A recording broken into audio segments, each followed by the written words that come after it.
Hello, my name is Margia Wallace, and I would like to talk to you today about leadership and management.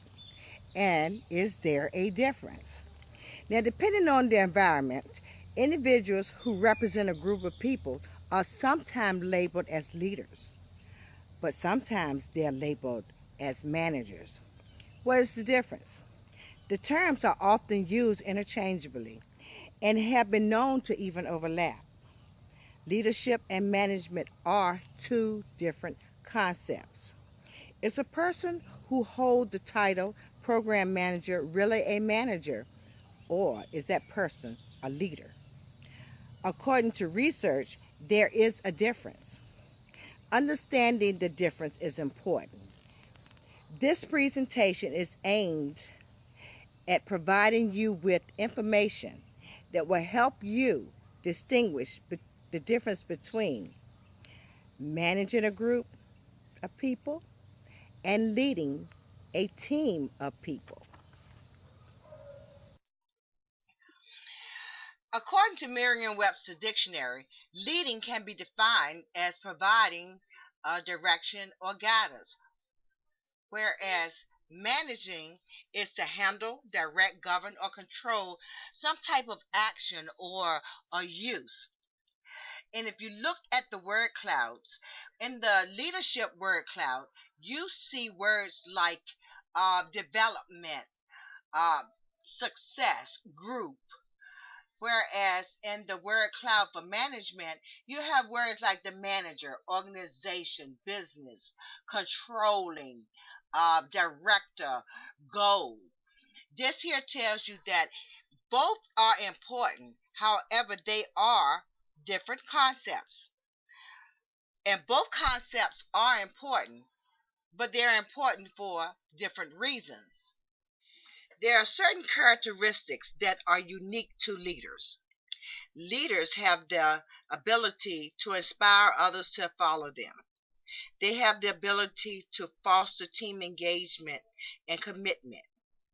And most of all, good leaders, drive outcomes. On the other hand, you will find a manager directing, governing, and controlling actions. When we take a look at the differences between leadership and management, the differences in the concepts become a little clearer. The leader can be thought of as an idealistic thinker. You might find a leader thinking about innovative and creative ways to motivate and inspire the team. The manager is more of a day-to-day thinker. Managers might spend a lot of time making sure he or she remains focused.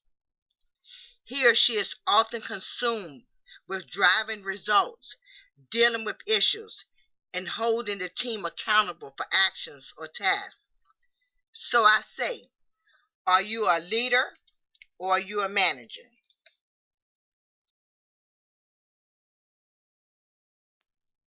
When compared, we can see that a leader develops, whereas a manager maintains. A leader inspires trust, where a manager relies on control. A leader does the right thing, where a manager does things right. In this presentation, we have looked at the difference between leading and managing. We've also looked at the characteristics of a leader and the characteristics of a manager. We've done a side-by-side comparison of the two. Earlier in the presentation, I told you that there are times that the two might even overlap.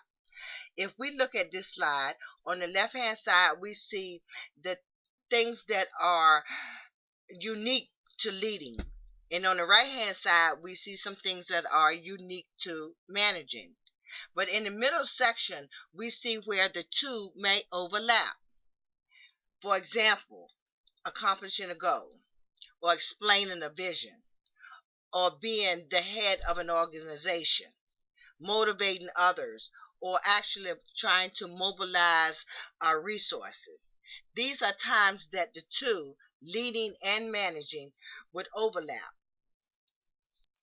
So as you listen to this presentation today, think to yourself, What does it take to be more than a manager?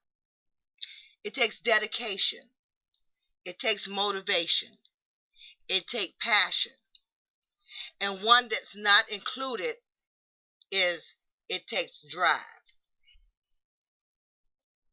Some people hold a leadership position, and while most aspire to lead, others just lead regardless of their job title.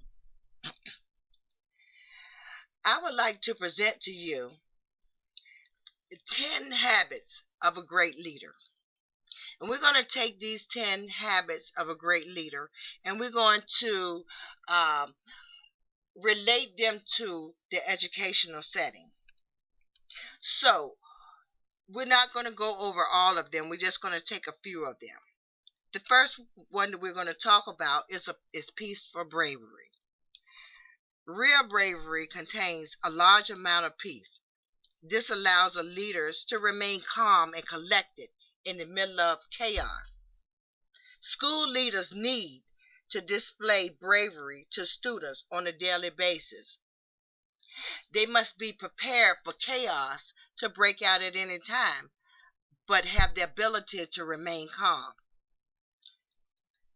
The ability to communicate in many ways. Great leaders are great communicators. Communication is expressed in many forms. School leaders must be able to communicate effectively with students, parents, co-workers, and other educational stakeholders.